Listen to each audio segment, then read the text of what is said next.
Ya, pertumbuhannya lumayan lah, batangnya juga besar walaupun di bawahnya dipenuhi dengan rumput gulma, tapi tidak jadi masalah karena belum dibersihkan. Nanti kalau pemberian kompos kita bersihkan. Jadi ini sore ini saya mau panen kedua kacang ya. Ada beberapa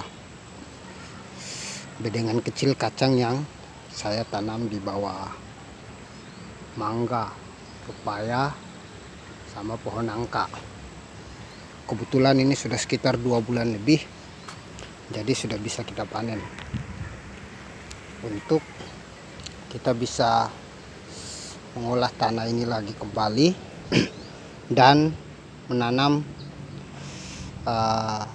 cabai sama tomat ya di tanah bekas tanaman kacang ini. Nah, iseng-iseng sebenarnya, iseng-iseng atau uji coba ya. Jadi awalnya saya ketika menanam kacang, kebetulan ada beberapa bibit semai cabai ya, cabai gini ya, yang kecil, dan saya taruh ke sini. Cuman rotasi jarak waktu yang saya tanam antara cabai dengan kacang itu bersamaan, sehingga pertumbuhan kacang itu lebih duluan ketimbang pertumbuhan cabai. Dan ketika cabai itu besar, kacang juga besar, akhirnya cabai tidak dapat kesempatan untuk berkecambah, bertumbuh dengan baik karena kacang menutupnya dari atas. Misalnya ini kayak jenis kacang yang tinggi kayak begini, mana cabai mau pertumbuhannya bagus. Apalagi jenis cabai genia. Ini salah satu contoh ya, di tengah-tengah kacang. Akhirnya pertumbuhannya stagnan, kerdil. Dan aku tidak merawatnya karena kesulitan merawat. Di sisi yang lain ada pertumbuhan kacang di dalamnya. Jadi aku baru cabut pagi tadi sebagian. Ini kacangnya, ini juga kacangnya sebagian. Nah, iseng-iseng itu membuat cabai bisa tumbuh. Bahkan ada yang sudah berbuah nih. Ini sudah berbuah, ini juga kecil sudah berbuah, karena ini juga sudah berbuah, sudah ada yang mau matang. Dan satu pohon pepaya bertumbuh di tengah-tengah kacang ini. Nggak tahu ini pepaya jenis apa, apakah California yang pernah dimakan di sini lalu dibuang dan tumbuh sendiri atau seperti apa. Jadi ini kita akan bersihkan, sekalian kita cabut ya. Ya. Karena ini kita cabut dan kita akan merawat cabai. Kita akan merawat cabai yang kita tanam ini, sehingga dalam proses pertumbuhannya nanti semoga bisa baik karena sudah ada yang kita bersihkan. Jadi teman-teman, kalau mau menanam cara seperti saya ini, paling tidak teman-teman berpikir dulu untuk membagi waktu. Misalnya kalau mau tumpang sari, membagi waktu menanam cabai duluan, baru nyusul kacang belakangan ya, biar teman-teman tidak kesulitan dalam perawatan cabai. Karena aku ini kan awalnya cuman mau uji coba saja, siapa tahu cabainya bertumbuh, ada pertumbuhan cabai kan, karena semainya sudah lebih dari waktu untuk ditanam. Akhirnya aku coba aja untuk menanam di situ. Ternyata ya bagus pertumbuhannya, dia juga bisa, maksudnya bisa berkembang itu loh cabainya. Meskipun ada sebagian yang tidak bisa berkembang dengan baik, tapi ada juga yang bisa berbuah, menghasilkan buah. Nah, ini lumayan kita dapat untuk dimakan ya. Nah, ini yang sudah kita peroleh dari kacang yang kita tumpang sari dengan cabai. Di tengah-tengah ada pertumbuhannya. Nah, setelah dari sini, setelah kita bersihkan seperti ini, kita akan memberikan suplai nutrisi kembali kepada tanaman cabai ini. Tanaman cabai yang sudah ada pertumbuhan dan ada yang sudah berbunga seperti ini. Kita akan memberikan nutrisi berupa kompos, dan kita akan memberikan mulsa organik.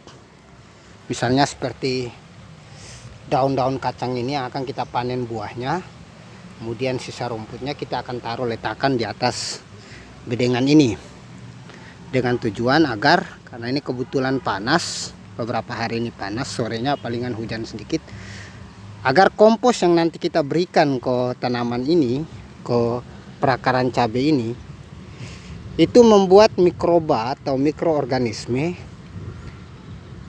tidak mendapatkan sinar panas yang begitu ekstrim, yang menyebabkan dia bisa berkembang, mengkulturkan dirinya di dalam sini. Makanya itulah kenapa penting kita memberikan mulsa organik di atasnya. Lama-lama juga bahan-bahan organik itu akan menjadi suplai makanan, suplai nutrisi bagi tanah dan pertumbuhan tanaman. Dia akan melapuk, hancur, dan jadi kompos di sini. Apakah dia berpengaruh terhadap tanaman? Tidak.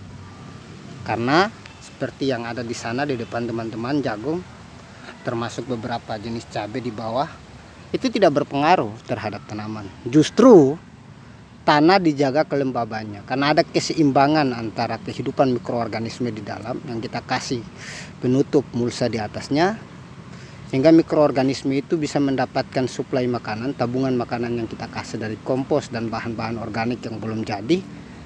Dia akan memakannya sedikit demi sedikit, tahap demi tahap, untuk menciptakan bahan makanan siap dimakan oleh akar tanaman.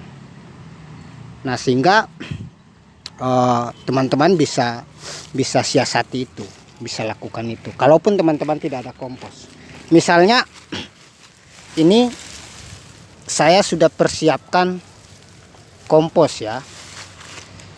Ini saya sudah persiapkan kompos padat. Nah, setelah kita sudah bersihkan kacang seperti ini, karena tanahnya gembur nih, setelah dicabut kacang tanahnya gembur. Jadi kita buat begini, kita bikin semacam parit kecil di sini, di lingkaran cabai ini. Kemudian kita kasih kompos segenggam atau 2 genggam ya. Nah, kita kasih kompos segenggam atau 2 genggam. Misalnya kita kasih kompos segenggam atau 2 genggam. Ini tujuannya agar akar-akar yang keluar ini tidak mudah diserang oleh hewan yang bisa merusak akar, atau tidak mudah diserang oleh penyakit jamur dan lain yang merusak, atau tidak mudah diserang oleh fungi yang lain yang merusak. Makanya kita harus menutup akar dengan kompos yang kita berikan, biar akar bisa memakan makanan yang sudah jadi seperti kompos padat ini, dan dia akan suplai ke buah, bunga, daun, dan lain-lain, agar bisa berfotosintesis, mendapatkan cahaya, menyuplai makanan dari udara, maupun bisa mendapatkan makanan dari perakaran akar itu. Nah, ini kita berikan seperti ini. Nah, setelah kita berikan seperti ini, karena ini musim panas, kita akan menutupnya dengan ini cacahan kacang yang sisa-sisa di daunan kacang, yang pohon kacang yang saya cacah. Ini kita akan menutup seperti ini. Tujuannya apa? Agar mikroba ini dia tetap hidup, di dalam penutup mulsa organik ya. Jadi kayak kita sedang mengkulturkan cara alam bekerja, bagaimana alam bisa menghidupkan tanaman di bawahnya. Dia menjatuhkan daun yang tidak produktif, dan tiba-tiba lama itu ada perkecambahan benih, ada perkecambahan pertumbuhan jenis-jenis tumbuhan yang lain di situ. Nah, kita sedang melakukan cara-cara seperti itu. Nah, karena ini pohon cabenya sudah besar, kita akan buat semuanya. Setelah itu kita juga akan